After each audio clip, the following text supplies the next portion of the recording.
Footpath ভাঙিবলৈ বাধ্য হ'ল আৰু সেই প্ৰত্যেক জেহাদৰ গোটেই কাৰবাৰটো যেনেকৈ প্ৰচাৰ হ'ল য'ত য'ত প্ৰত্যেক জেহাদৰ প্ৰজেক্ট চলি আছে তাৰে কাষৰ মানুহবিলাকেও অসন্তুষ্টি প্ৰকাশ কৰিছিলে আৰু তেওঁলোকে ওলাই আহিছে বহুত জায়গাত এতিয়া কথাটো হ'ল প্ৰত্যেক জেহাদৰ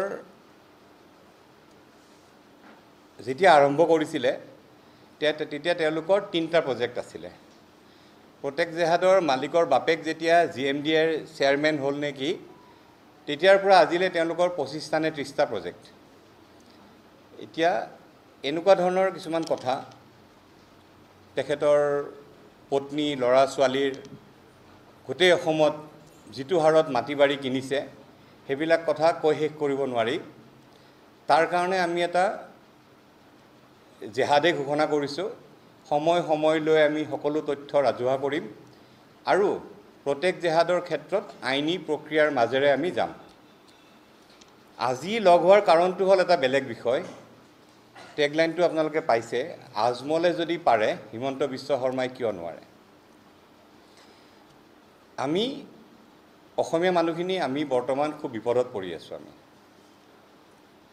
উজনি অসমত আজি কিছুদিনৰ পৰা মিয়া খেদাও এটা অভিযান চলি আছে মিয়াবিলাকক খেদিব কৈছে ওলাই আহিব দিছে সেই মিয়াবিলাক উজনি অসমৰ পৰা বাৰু আহিলেই তিনচুকীয়া যোৰহাট গোলাঘাট শিৱসাগৰ সকলো ঠাইৰ পৰা ওলাই আহিল বাৰু আহিছেই আহি তেওঁলোক নামনি অসমত আহি সোমাইছে এতিয়া নামনি অসমত আমাৰ বুজা আকৌ হৈছে নামনি অসমত আমাৰ বুজা হৈছে সেই মানুহবিলাক এতিয়া উজনি অসমৰ পৰা মিয়া খেদা অভিযানটো আমি ৱেলকাম কৰিছোঁ কিন্তু সেই মিয়াখিনি আহি আকৌ নামনি অসমতে আহি আছে বা নামনি অসমৰ পৰাই তেওঁলোক উজনি অসমলৈ গৈছে মিয়া বুলি ক'লে বৰ্তমান আমি যিখিনি দেখি আছোঁ সেইখিনি হ'ল লেবাৰ ইটা ভাটাত কাম কৰা চব্জি বেপাৰী মাছ বেপাৰী কণী বেপাৰী মোবাইলৰ টেম্পাৰ গ্লাছ লগোৱা হিও আছে মিয়া এইখিনি হ'ল মিয়া লেবাৰ ইয়াৰ লগতে ক'লে অলপ বেয়া লাগে তথাপিও উপায় নাই আজমল ডাঙৰীয়াৰ ছুপাৰ 40 এটা আছে বছৰত 40 জনকৈ ল'ৰা ছোৱালী তেখেতে ওলাই আছে তাতে কিন্তু সেই লেবাৰ নাই তাত চব্জি বেপাৰী নাই তাত ইটা ভাটাত কাম কৰা মানুহ নাই তাত আছে ডক্টৰ ইঞ্জিনিয়াৰ IAS IPS আজি শিৱসাগৰৰ পৰা মিয়া খেদিছে আমি ঠিক ভাল পাইছোঁ কিন্তু তাৰে এজন শিক্ষিত মিয়া যেতিয়া IAS হ'ব IPS হ'ব আৰু শিৱসাগৰ ডিষ্ট্ৰিক্টৰ SP হ'ব তেতিয়া খেদিব পাৰিবনে তেতিয়া খেদিব পৰা যাবনে সেই SPয়ে কি কৰিব পিঠি ফালি বহল কৰি দিব কোবাই ডিব্ৰুগড় মেডিকেল কলেজৰ ডক্টৰৰ হেডজন তেনেকুৱা এজন মিয়া হ'ব আজি আজমল ফাউণ্ডেশ্যনে 400 কিমানটা ডক্টৰ এইবাৰ ৰিক্ৰুট ওলাইছে এতিয়া কথাটো হ'ল অকল সেই চব্জি মাছ এইবিলাকতে আমি ব্যস্ত থাকিলোঁ কিন্তু আজমল ফাউণ্ডেশ্যনে যিটো কৰি আছে অসমত নিজৰ জাতিক ভাল পোৱা সবতকৈ ডাঙৰ মানুহজন যিজনে নিজৰ জাতিক ভাল পায় সেইজন হ'ল আজমল বদৰুদ্দিন আজমল ডাঙৰীয়া যোনে নিজৰ জাতিটোক ভাল পায় IMDT বাতিল হোৱাৰ কাৰণে AIUDFৰ জন্ম হৈছিল তেওঁলোকে কৈছিলে যে আমি আমাৰ জাতিক সুৰক্ষিত কৰিম আৰু আমি তেতিয়া প্ৰতিবাদ কৰিছিলোঁ যে মিয়া সুৰক্ষাৰ কাৰণে IMDT বাতিল হোৱাৰ কাৰণে AIUDFৰ জন্ম হয়ও সেইটো মুছলিম বাংলাদেশীখিনিক সুৰক্ষিত কৰিবলৈ AIUDFৰ জন্ম যদি আজি AUDF মুছলিম বাংলাদেশীক ৰক্ষা কৰাৰ কাৰণে AUDFৰ জন্ম আৰু AUDF যদি জাতিদ্ৰোহী হয় তেতিয়াহ'লে হিন্দু বাংলাদেশীক ৰাখিব বিচৰা AGP BJP কি হ'ব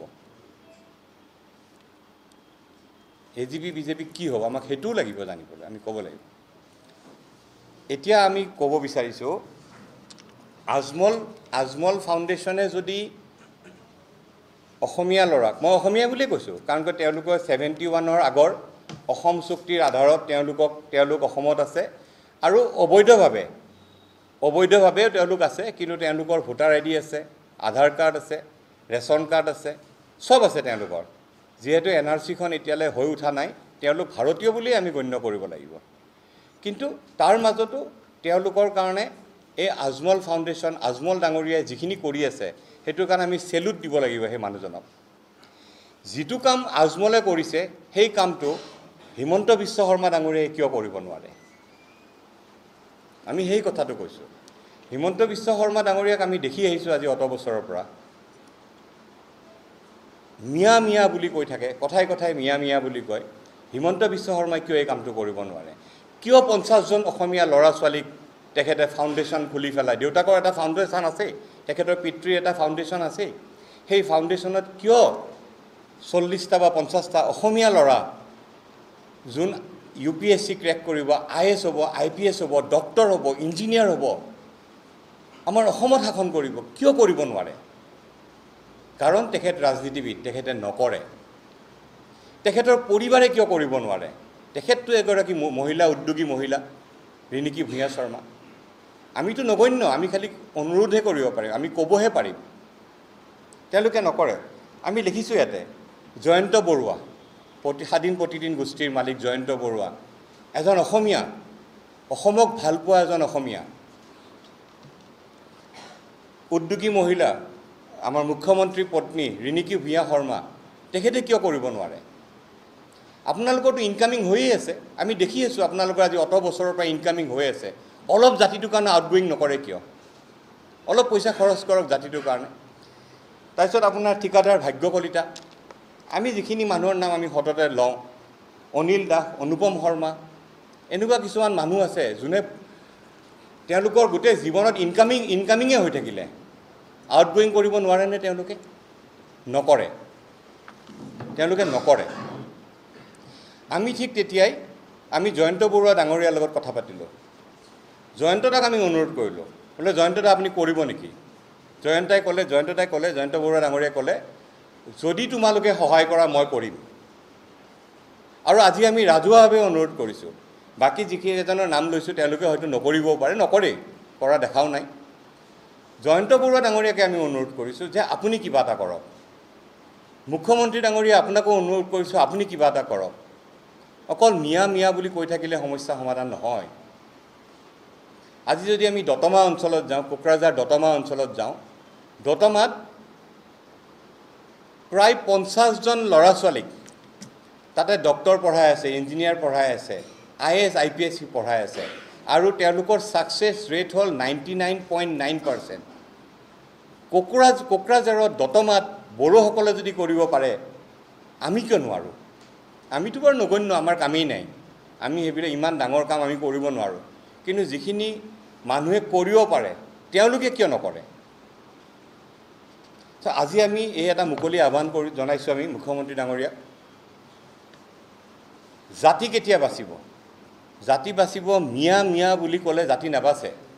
কাৰণ যিসকল পলিটিচিয়ানে বৰ্তমান ৰাজনীতিত আছে, আমি অসম চৰকাৰৰ বিজেপি চৰকাৰৰ কথাই কৈছোঁ, 2026 চনত আপোনালোকে আকৌ ৰিচাৰ্জ কৰিব লাগিব, ইলেকশ্যন খেলি ৰিচাৰ্জ কৰিব লাগিব। ৰিচাৰ্জ হয়তো নহ'বও পাৰে, ৰিচাৰ্জ হেং হ'ব পাৰে, ৰিচাৰ্জ নহ'বও পাৰে। তেতিয়া কি কৰিব? ৰিচাৰ্জ হ'বলৈ, ৰিচাৰ্জ যাতে কৰিব পাৰে 2026 চনৰ ইলেকশ্যনত আপোনালোকে আকৌ দিছপুৰ দখল কৰিবলৈ, এইখিনি কাম আপোনালোকে কৰক। আমি এইটোৱে অনুৰোধ, আজি আমি গালি পাৰিব অহা নাই কাকো, আজি আমি ভয় খাইছোঁ। আজি যদি আমি মানি লণ্ড্ৰিঙৰ কথা কওঁ, আজি আপোনালোক সংবাদ মাধ্যম সকলো নহয়, কিছুমানটো একদম উঠি পৰি লাগিছে, চুমি বৰাই কৰি আছে। কিন্তু গম পায়নে আপোনালোকে, মৰিগাঁৱত জামতাৰাৰ নিচিনা কাণ্ড চলি আছে, য'ত আপোনাৰ 200খন আধাৰ কাৰ্ড, 250 চিম কাৰ্ড ধৰা পৰিছে, ভোটাৰ ID ধৰা পৰিছে মৰিগাঁৱত। টেকনিকেলি দে আৰ চাউণ্ড, এই মিয়াবিলাক টেকনিকেলি দে আৰ চাউণ্ড। ঘৰত যদি 7টা ল'ৰা ছোৱালী আছে, এটা IAS বা IPS, এজন ডক্টৰ, এজনে চব্জি বিক্ৰী কৰিব, শাক বিক্ৰী কৰিব, মুৰ্গী বিক্ৰী কৰিব, কণী বিক্ৰী কৰিব, টেম্পাৰ গ্লাছ লগাব, চুৰ কৰিব, ডকাইত কৰিব, ৰেপ কৰিব, সেই গোটেইবিলাক গুণ আছে তেওঁলোকৰ, গোটেইবিলাক। তাৰ মাজত এজন ডক্টৰ, ইঞ্জিনিয়াৰ, উকিল আৰু এজন IAS IPSও ওলাই আহি আছে। আজি দেখাত হয়তো আমি পোৱা নাই।